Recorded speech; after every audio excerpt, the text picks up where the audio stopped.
Hello students, welcome back to my channel UTD classes by Neeraj sir and today's our topic is data handling। आज हम लोग जो है बहुत सारे टाइप के ग्राफ पढ़ेंगे। जैसे पहले पढ़ेंगे हम लोग बार ग्राफ के बाद हम लोग पढ़ेंगे हिस्टोग्राम के बाद में हम लोग पढ़ेंगे line graph, frequency polygon graph, pie chart graph. ऐसे बहुत सारे ग्राफ जो है इस वीडियो की सीरीज में आपको मिल जाएंगे। तो अभी जो हम पहला टॉपिक हमारा जो है वो है हमारा है बार ग्राफ। देखिए जनरली मैं ये टॉपिक इसलिए लेके आया हूं क्योंकि बच्चे यहाँ पे बहुत सारी बेसिक से ही गलतियां करते हैं। बेसिक से गलतियां ये करते हैं कि जब वो बार ग्राफ बनाते हैं तो एक्स और वाई दो एक्सिस होती हैं, उसमें से ये वाई पे जो मर्जी वो वैल्यू पुटअप करते हैं, एक्स पे जो मर्जी वो वैल्यू पुटअप करते हैं, जबकि बार ग्राफ में ऐसा कुछ नहीं होता। बार ग्राफ क्या किसी भी ग्राफ में ऐसा नहीं होता है। आपको एक रैंडम नंबर नहीं लेना होता है, आपको एक ऑर्गेनाइज्ड नंबर के तरीके से उस डाटा को फिलिंग करना होता है। मैं आपको ये सिखाऊंगा, मेरे साथ बने रहिएगा। अगर वीडियो अच्छी लगे तो प्लीज इसे लाइक करिएगा, शेयर करिएगा, कमेंट करिएगा, शेयर जरूर करिएगा। आपके चैनल पे मेरे सब्सक्रिप्शन बटन के बगल में एक बेल आइकन है, प्लीज उसे भी प्रेस कर लीजिए। तो आइए शुरू करते हैं इस वीडियो को। तो देखिए इस वीडियो में सबसे पहले आपको बार ग्राफ का एक क्वेश्चन दे रखा है। आपको बोल रखा है कि ये ईयर है 2000, 2001, 2002, 2003 और 2004 और इस ईयर में इनकी पॉपुलेशन इन लैक्स है, यानी कि 2000 में 13 लाख है, 2001 में 15 लाख, 2002 में 20 लाख, 2003 में 25 लाख एंड 2004 में 30 लाख की पॉपुलेशन है। इस बात को हमें बार ग्राफ में बताना है। आइए शुरू करते हैं। देखिए बार ग्राफ कैसे बनेगा। सबसे पहले हम यहाँ पे एक इस तरीके का ग्राफ बनाते हैं जिसमें ये जो लाइन होती है आपकी, ये आपकी एक्स एक्सिस होती है। कौन सी एक्सिस होती है? X axis. और ये जो आपकी होती है ये वाई एक्सिस होती है, ठीक है। और ये जो पॉइंट होता है वो जीरो होता है। वो क्या होता है? जीरो होता है। बार ग्राफ में जो नंबर्स होते हैं, जो डाटा होता है कि कितना डाटा हो रहा है, जैसे यहां पे उसने बताया ना 2000 में 13 लाख लोग थे, 2001 में 15 लाख लोग थे। जो डाटा होता है वो वाई एक्सिस पे होता है और जिसका डाटा होता है वो एक्स एक्सिस पे होता है। ये किसका डाटा है? अलग अलग ईयर्स का डाटा है। तो ये ईयर यहां पे मेंशन होंगे। तो देखिए यहां पे मेंशन होगा 2000, this is 2001, this is 2002, this is 2003 and this is 2004। तो यहां पे मैंने ईयर्स लिख दिया और ये जो लाइन होती है ये मेरी पॉपुलेशन की होती है। तो यहां पे हम लिख देंगे पॉपुलेशन।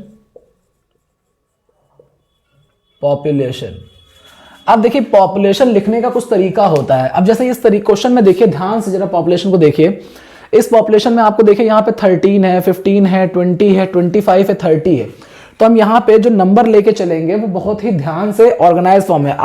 मैंने बहुत सारे बच्चों को देखा है वो यहाँ पे 13 ले लेते हैं, फिर 15 ले लेते हैं, फिर 20, फिर 25, फिर 30। ऐसा नहीं होता। होता कुछ इस तरीके से कि जैसे ये नंबर जीरो से स्टार्ट हुआ, वाई एक्सिस की बात कर रहे हैं, जैसे जीरो, तो आपका जो भी पहला नंबर होगा, तो जैसे मैंने यहाँ पे पहला नंबर 5 ले लिया है। अब देखिए जो पहला गैप है वो 0 से लेके 5 है, यानी कि 5 नंबरों का गैप है। अब अगला आपका सभी गैप 5 नंबर का ही होना चाहिए। तो अगला गैप क्या हो जाएगा? 10, देन 15, देन 20, 25, 30 तक डाटा है। आप एक एक्स्ट्रा बनाना चाहें तो आप बना सकते हैं। तो इस पे जो काउंटिंग ली जाती है वो इस तरह से ली जाती है कि जो पहला जो स्पेस होता है, जितना गैप यहां 0 से पहले नंबर के बीच में होगा वही गैप सब में चलेगा।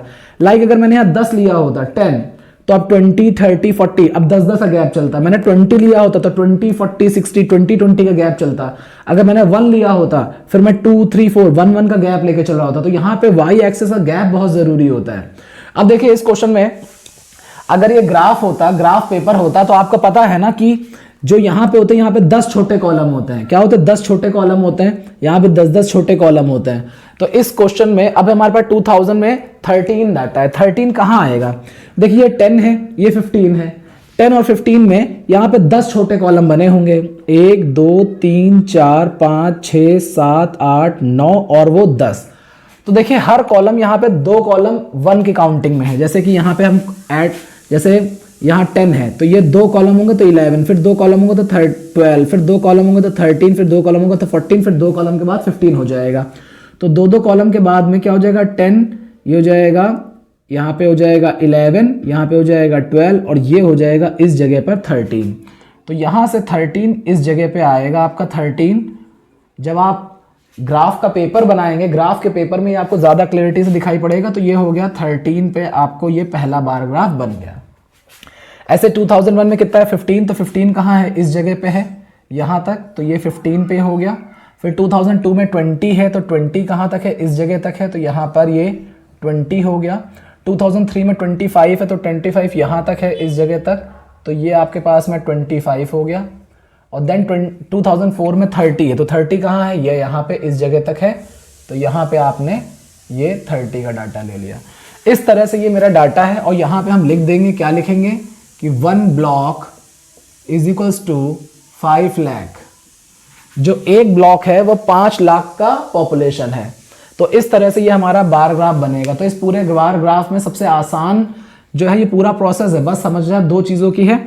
वाई पे आपको डाटा कैसे लेना है वो बहुत ज़रूरी है, ठीक है। तो वाई पे जब डाटा सीख जाएंगे तो ये बार ग्राफ बन जाएगा। आइए एक क्वेश्चन और दिखाता हूँ मैं आपको बार ग्राफ का। This is the second question of bar graph, और इसको करने का भी सेम प्रोसीजर है जैसा हमने पहले किया था। बस हमें यहाँ पे भी ये ध्यान रखना है कि हमारा जो डाटा है उसमें गैपिंग कितने की लेनी है। देखिए यहाँ पे जनरली जितने भी नंबर है वो या तो 25 के मल्टीपल में है या तो आप 50 के साथ में इसको लेके जा सकते हैं। अब देखिए हम इसका ग्राफ ड्रॉ करेंगे, तो ग्राफ ड्रॉ किया यहाँ पे, तो ये मान लिया 0 हो जाएगा, ये एक्स एक्सिस है, ये वाई एक्सिस है। एक्स एक्सिस पे आपको पता है ना जो डाटा होता है वो वाई एक्सिस पे होता है, जिसका डाटा होता है वो एक्स एक्सिस पे होता है, जिसका डाटा होगा वो एक्स एक्सिस पे। तो एक्स एक्सिस पे 6 डेज हैं, ये हो गया आपके पास Monday, this is Tuesday, this is Wednesday, this is Thursday, this is Friday and the last one is Saturday. Data में यहाँ पे जो नंबर है हमारे पास, देखिए ये 25 के स्पेस में भी चल सकते हैं। 25 फिर 50 फिर 75 फिर 100 फिर 125 150 175 200, बहुत ज़्यादा स्पेस लगेगा। हम 50-50 का गैप ले लेते हैं। पहला गैप लेंगे 50, देन अगला लेंगे 100, then 150, this is 200, this is 250 and the last one is this is 300। आप चाहें तो एक 350 भी ले सकते हैं, ऐसा कोई इशू नहीं है आपके पास। अब देखिए यहां पे क्या हो रहा है, जो पहला गैप है वो 50 का है। अब सारे नंबर 50-50 के गैप पे ही चलने चाहिए। अगर यहां पे 50 है, 50 का गैप हुआ है, तो इसका मतलब है यहां पे जो 10 छोटी छोटी लाइनें थी 1 2 3 4 5 6 7 8 9 और 10, तो हर लाइन यहां पे 5 को रिप्रेजेंट करती है, 5 को रिप्रेजेंट करेगी, है ना। देखो 5 10 15 20 25 30 35 40 45 एंड 50। तो देखो 50 पे आ गया।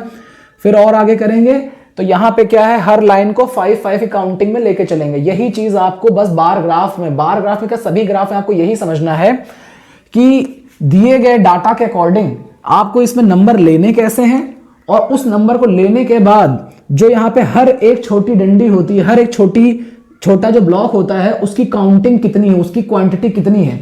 तो बहुत आसान होता है। जैसे यहाँ पे 50 का डाटा है तो 5 को 10 से डिवाइड करेंगे। जैसे यहाँ पे कितना डाटा है, पहला 50 का डाटा है, कितनी डंडियां होती हैं 10, तो 10 से डिवाइड कर देंगे। यहाँ पे कितना आंसर आ जाएगा 5, यानी कि हर डंडी की वैल्यू कितनी है 5 है।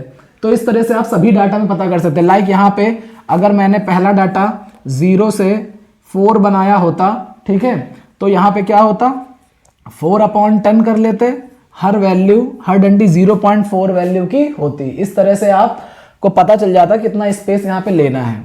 अब ध्यान से देखिए जरा सा इस डाटा के अकॉर्डिंग, मंडे को 75, ये क्वेश्चन क्या है, यहाँ पे मंडे से लेकर सैटरडे तक का डाटा दे रखा है, नंबर ऑफ शर्ट सोल्ड, एक दिन में कितनी शर्ट सोल्ड होती हैं। तो देखिए मंडे को सोल्ड हो रही है 75, ट्यूसडे 50, वेडनेसडे 100, थर्सडे 175, फ्राइडे को 250 सोल्ड हो रही हैं और सैटरडे को 300 सोल्ड हो रही हैं। तो इसका हम ग्राफ कैसे बनाएंगे, on Monday it is 75, this is 100, this is 50, this is 100। अब 50 और 100 के बीच में ही बिल्कुल बीचों बीच में आता है 75, है ना। तो बिल्कुल बीचों बीच में इस जगह पे 75 होगा, तो यहां पे हम 75 ले लेंगे।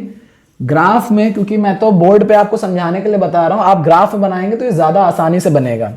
वेडनेसडे को 50, तो वेडनेसडे को सिर्फ 50 तक जाएंगे, ट्यूसडे को 50 तक जाएंगे, वेडनेसडे को 100 तक जाना है, this is 100, Thursday this is 175, the 175 between the 150 and 200, तो इसके बिल्कुल बीचों बीच में यहां तक जाना है हमें, तो this is 175। On Friday it is 250, the 250 this is here, this is 250।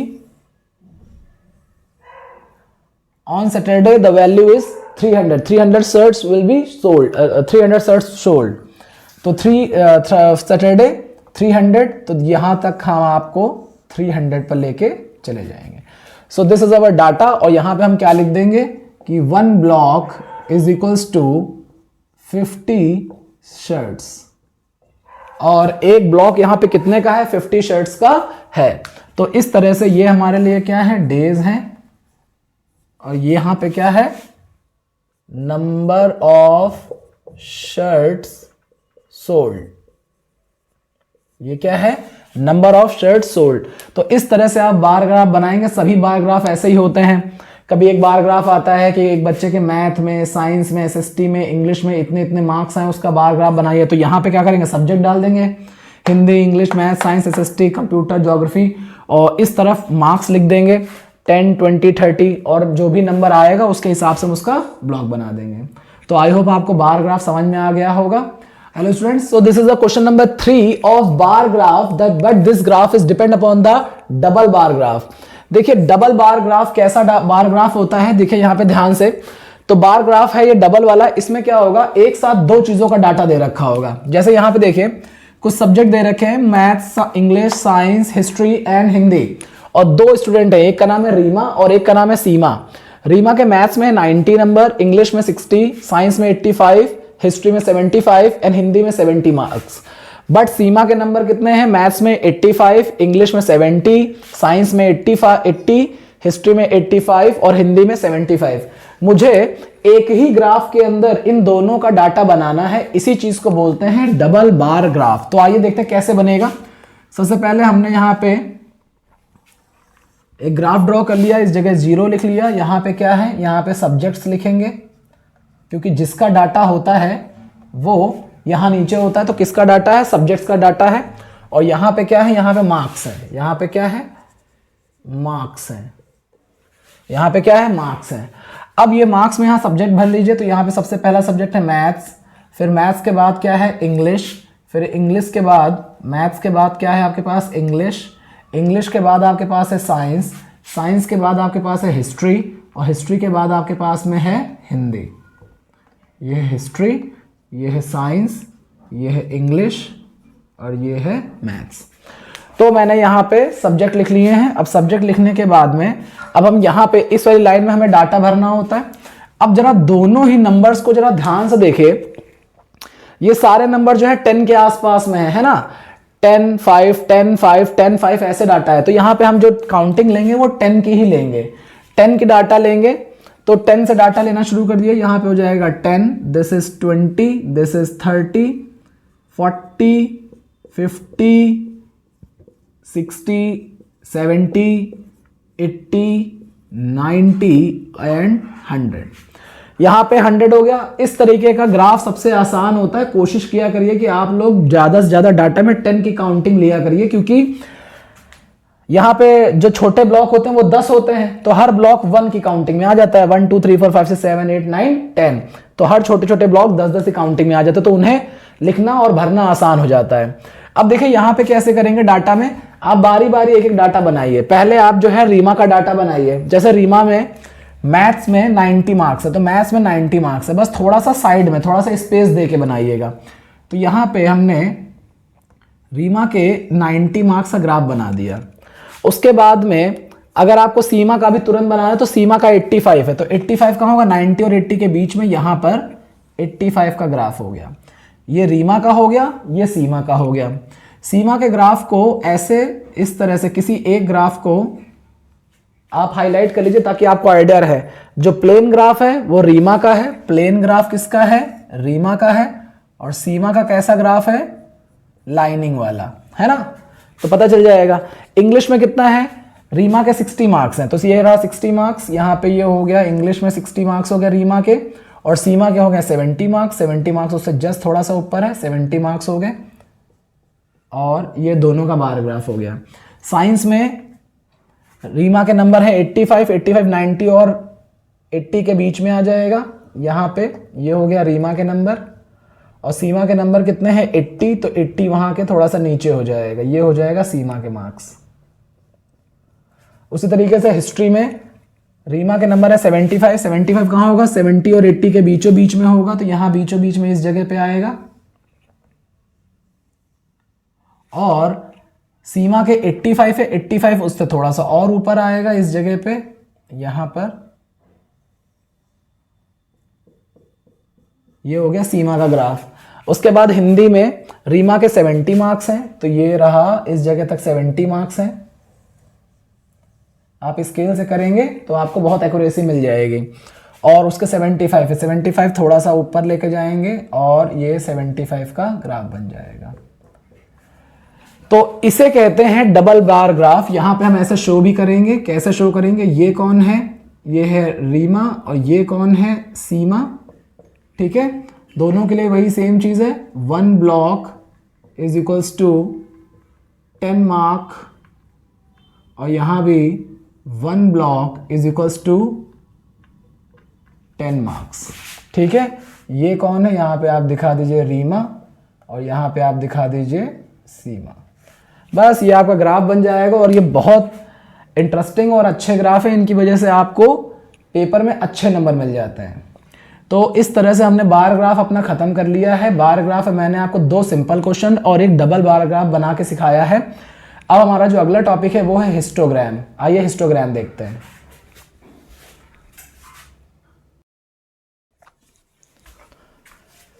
Hello students, तो ये हमारा जो एग्जाम्पल है वो है अब हिस्टोग्राम का। हम लोग हिस्टोग्राम में आ गए हैं। हिस्टोग्राम और बार ग्राफ में सिर्फ एक ही डिफरेंस होता है, वो ये है कि देखिए जो बार ग्राफ होता है उसमें जो ग्राफ्स होते हैं ऐसे करके उनमें गैपिंग होती है। एक ग्राफ से अगले ग्राफ के बीच में स्पेस होता है ना। लेकिन जो हिस्टोग्राम होते हैं उनमें कोई स्पेस नहीं होता। ये एक दूसरे से तुरंत जुड़ते हुए चलते रहते हैं। इनमें स्पेस नहीं हो पाता है। इनमें स्पेस क्यों नहीं हो पाता है? उसका रीजन ये है कि हिस्टोग्राम में जो क्वेश्चन होते हैं उसमें इस तरह से क्लास इंटरवल दिया रहता है। क्लास इंटरवल मतलब होता है कहां से कहां तक। तो जैसे यहां पे है 10 से लेके 20 तक, 20 से लेके 30 तक, 30 से लेके 40 तक। ठीक है, 10 to 20, 20 to 30, 30 to 40, 40 to 50, 50 to 60। अब ध्यान से देखिए, पहला नंबर जहां खत्म होता है वहीं से दूसरा नंबर शुरू हो जाता है। देखिए ये 20 पे एग्जिट हो रहा है और ये 20 से फिर से इसकी एंट्री हो रही है। ये 30 पे एग्जिट हो रहा है, यहां पे 30 से एंट्री हो रही है। इसका तो बीच में कोई स्पेस है ही नहीं। जब बीच में कोई स्पेस नहीं होगा तो वहां पे बार ग्राफ जो है वो हिस्टोग्राम में कन्वर्ट हो जाएगा। अदरवाइज बार ग्राफ और हिस्टोग्राम में कोई ऐसा डिफरेंस नहीं होता है। तो आइए शुरू करते हैं कैसे किया जाएगा। तो आइए इसका ग्राफ बनाते हैं। सबसे पहले हम क्या करेंगे, यहां पे हमने एक ग्राफ प्लॉट किया, यहां पे 0 लिख दिया।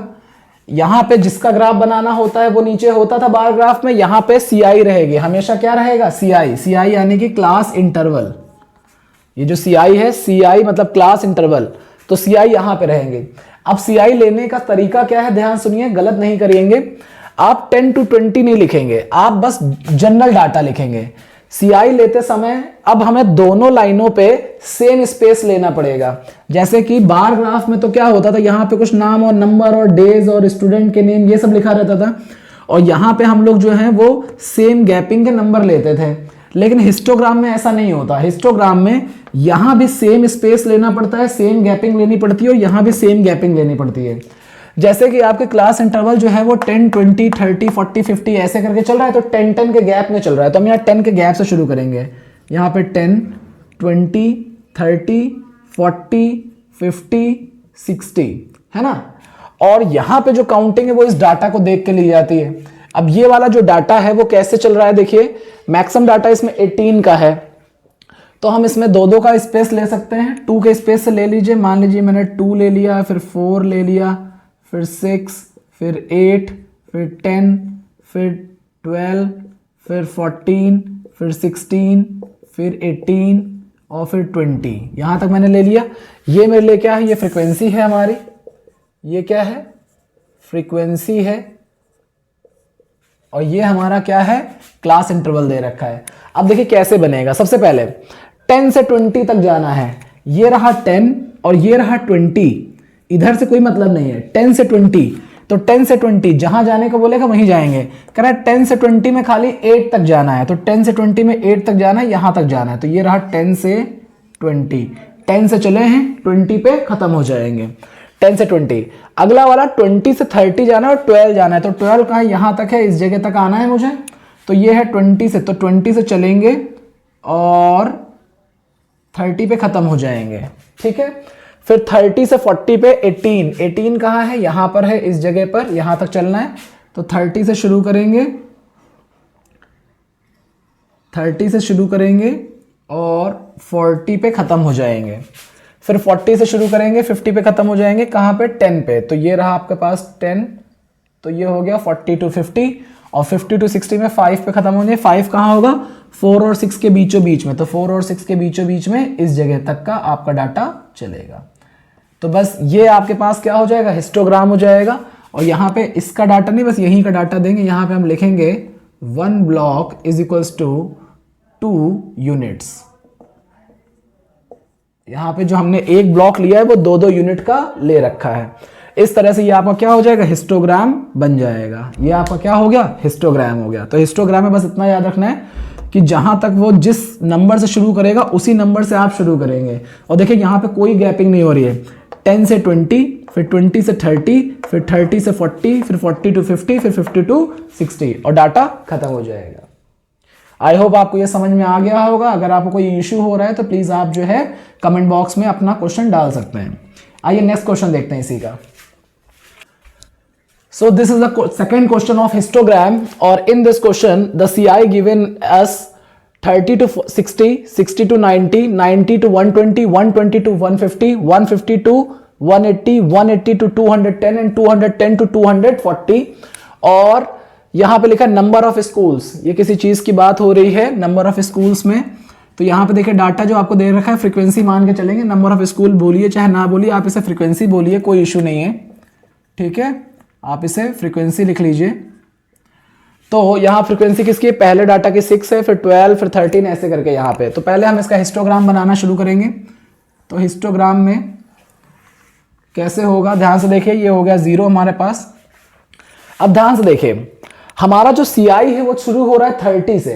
तो अगर आप यहाँ पे 30 से शुरू करेंगे तो 30, 60, 90 ऐसे करके आप चल सकते हैं, क्योंकि मैंने आपको बताया था ये बात कि हिस्टोग्राम में यहाँ की गैपिंग और यहाँ की गैपिंग दोनों की ही सोच समझ के लेनी पड़ती है, आप कोई भी रैंडम नंबर नहीं ले सकते। तो यहाँ पे जितना भी आप पहली बार स्पेस लेंगे, सपोज मैंने यहाँ पे 30 ले लिया, तो आप सभी 30 के गैप के ही नंबर लेने पड़ेंगे। तो अगला 30 का स्पेस लेंगे 90, फिर लेंगे यहाँ 90, फिर यहाँ पे लेंगे 90 के बाद आप लेंगे 120, 120 के बाद लेंगे आपका 150, फिर 150 के बाद आप लेंगे 180, दिस इज 210 और दिस इज 240। और यहाँ पे जो है आपके पास फ्रीक्वेंसी जो है, यहाँ पे देखिए फ्रीक्वेंसी में ये भी 2 के टेबल से कट रहा है, 2 के टेबल से कट रहा है, 2 के टेबल से कट रहा है, और कोई तो नहीं कट रहा है। यहाँ 3 के टेबल वाले ज़्यादा हैं, 3 2 जा 6, 3 4 जा 12, 3 5 जा 15, 3 6 जा 18, 3 3 जा 9, 3 1 जा 3, बस इस नंबर को छोड़कर। तो हम यहाँ पे 3 की गैपिंग ले सकते हैं। तो 3 की गैपिंग ले लीजिए, 3 6 9 12 15 18 21 24। 18 से बड़ा कोई नंबर है ही नहीं, इतना ज़्यादा लेने की जरूरत नहीं है, सिर्फ आप 21 तक भी लेंगे तो चल जाएगा। अब देखते हैं सबसे पहला जो डाटा है वो कैसा है, वो है 30 से 60 तक 6 लेना है। तो ये रहा 30, ये रहा 60, यहाँ पे 6 लेना है। तो यहाँ पे 30 से 60 में 6 लेना है, 60 to 90 में 12 लेना है, तो यहाँ तक 12 जाएगा, तो यहाँ तक ये आपके पास 12 हो जाएगा। फिर 90 to 120 में 15 जाना है, 15 उसके थोड़ा सा ऊपर है, तो ये 15 यहाँ पे हो गया। फिर आपको 20 से 150 के बीच में 18 जाना है, 18 उसके थोड़ा सा और ऊपर है, तो यहाँ पे हो गया 18। फिर आपको 9 जाना है, 9 ये रहा आपके पास, तो इस जगह तक ये आपका 150 से 180 हो गया 9। देन आपके पास 5 है, 5 कहाँ पे आएगा, देखिए ये है 3, ये है 6, इसके बीच में 3 नंबर हैं, तो अगर मैं 3 के बराबर गैप में करूँगा तो ये हो गया 4 और यहाँ पे क्या हो गया 5। तो इस जगह पे जब आप जाएंगे तो यहाँ पे आपके पास क्या हो जाएगा, ये हो जाएगा 5 का स्पेस हो जाएगा, और लास्ट में 3 का स्पेस सबसे नीचे वाला यहाँ पे हो जाएगा। बस इस तरह से आप अपने ग्राफ को बना सकते हैं। यहाँ पे आप लिख देंगे, कैसे लिखेंगे कि 1 block is equals to 3 units. एक ब्लॉक कितने यूनिट के बराबर है, 3 यूनिट के बराबर है। और इस पे तो डाटा आपको दिखाई पड़ रहा है, ये आपको क्या दे रखी है CI, और ये आपको क्या दे रखी है फ्रीक्वेंसी। तो इस तरह से आपका हिस्टोग्राम बन जाएगा। आई होप आपको ये वीडियो अच्छी लग रही होगी। अगर आपको ये वीडियो अच्छी लगी प्लीज़ लाइक करिएगा, शेयर करिएगा, कमेंट करिएगा, शेयर ज़रूर करिएगा, बेल आइकन को प्रेस कर लीजिए, चैनल को सब्सक्राइब कर लीजिए। आपको और ऐसी बहुत सारी बेहतरीन वीडियो आपको मिलती रहेंगी। Thank you, have a nice day.